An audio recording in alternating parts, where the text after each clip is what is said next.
মাটিকান্দুৰী শাকৰ সৈতে আজি বনালোঁ আঙলিৰ পিঠা। কোনে কোনে খাই ভাল পায় জনাব। ৰাতিপুৱা চোতাল সাৰোঁতে দেখিছোঁ শাকখিনি ইমান ধুনীয়া হৈ আছে আৰু দেখিয়ে খাওঁ খাওঁ লাগিছে। কিন্তু যিহেতু ৰোজা মাহ চলি আছে, শাক তেনেকৈ খোৱাই নাই হোৱা আৰু ৰাতি শাক খাবলৈ অলপ ভয় লাগে, গেছ হ'ব বুলি। সেইটো কাৰণে মানে শাকখিনি এনেকৈ আছে। তাকে ভাবিলোঁ আজিতো কিবা বনাম। আৰু কাম বন কৰি এয়া লাগি গৈছোঁ কেক বনাবলৈ। মিনি কেক এটাৰ অৰ্ডাৰ আছিলে আৰু ডিজাইন আৰু ফ্লেভাৰ একো মোক দিয়া নাই। বাছ মোক ক'লে যে এটা কেক মগিবত নিম। মই বোলো ঠিক আছে হ'ব। পটাপট লাগি গৈছোঁ। মই ধুনীয়াকৈ এয়া কেকটো মই বনাই ল'লোঁ আৰু কেকটো কেনেকুৱা লাগিছে জনাব। অকল কেক বনালেইতো নহ'ব, বনোৱাৰ লগে লগে যিখিনিহে বাচন বৰ্তন ওলায় ধুই মেলি এটালোঁ। আৰু এয়া মই বুট বইল কৰি লৈছোঁ। মানে বুটৰ কামখিনি আগবেলাতে যদি কৰোঁ তেতিয়াহে ভাল লাগে, পিছবেলা নহ'লে বহুত এগাল কাম আছে নিচিনা লাগে। আৰু এটা চৌকা বনাইছিলোঁ, আপোনালোকক দেখুৱাইছিলোঁৱে। আৰু এয়া চৌকাটো মই বনাই ল'লোঁ। আৰু তেনেকুৱাতে ছোৱালীয়ে ছিগনেল দিলেই নহয় কিবা এটা খায়, আৰু নাম নকয়, তাই খায় কিবা এটা খায়। এতিয়া কিবা এটা খায় বুলি ক'লে মানে কিনো দিম, সেইটো কাৰণে ভাবিলোঁ মিল্কশ্বেক অকণমান বনোৱাই দিওঁ। এনেও গাখীৰ নাখায়, গাখীৰ খুৱাবলৈ কাৰণে কিবা নহয় কিবা এটা মানে বৰ চিন্তা কৰিবলগীয়া হয়। সেইকাৰণে ভাবিলোঁ যে মিল্কশ্বেক বনাই দিওঁ, তাই খাই দিব।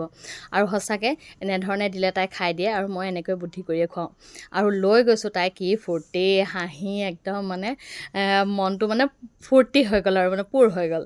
আৰু এইফালে লাগি গৈছোঁ মই আঙুলি পিঠা বনাবলৈ যোগাৰ কৰিছোঁ। এইখিনি পিঠাগুড়ি হয় ধুনীয়াকৈ উতলা পানীত ভালদৰে নিমখ অকণমান দি মিক্স কৰি ভালদৰে লৈছোঁ আৰু ঠাণ্ডা হ'বলৈ ৰাখি দিছোঁ। আৰু ঠাণ্ডা হয় মানে এইফালে মই শাকখিনিও বোলো ধুনীয়াকৈ ধুই মেলি কাটি লওঁ। আৰু এইখিনি ঠাণ্ডা হৈ গ'ল, মই ধুনীয়াকৈ মঠি একদম ভালদৰে এটা ডো ৰেডি কৰি ল'লোঁ। আৰু আঙুলি পিঠা বনাম যেতিয়া আঙুলিৰ শ্বেপ দি লৈছোঁ, আৰু শ্বেপ দি পেলাই মই উতলা পানীত ভালদৰে সিজাই লৈছোঁ। আৰু এইখিনি একদম আমাৰ লোকেল পাস্তা বুলি ক'ব লাগিব। খাবলৈ মোৰ ছোৱালীও ভাল পায়, আমিও ভাল পাওঁ।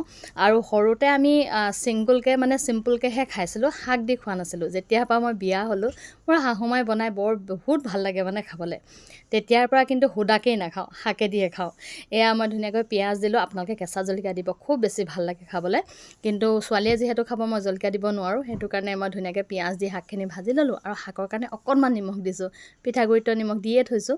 সেইটো কাৰণে এতিয়া আৰু সিজাই ৰখা ধুনীয়াকৈ পিঠাখিনি দি দিলোঁ, আৰু দি পেলাই ভালদৰে ভাজি ল'লোঁ। আৰু অলপ দেৰি ভজাৰ পাছত আমাৰ পিঠা ৰেডি হৈ যাব।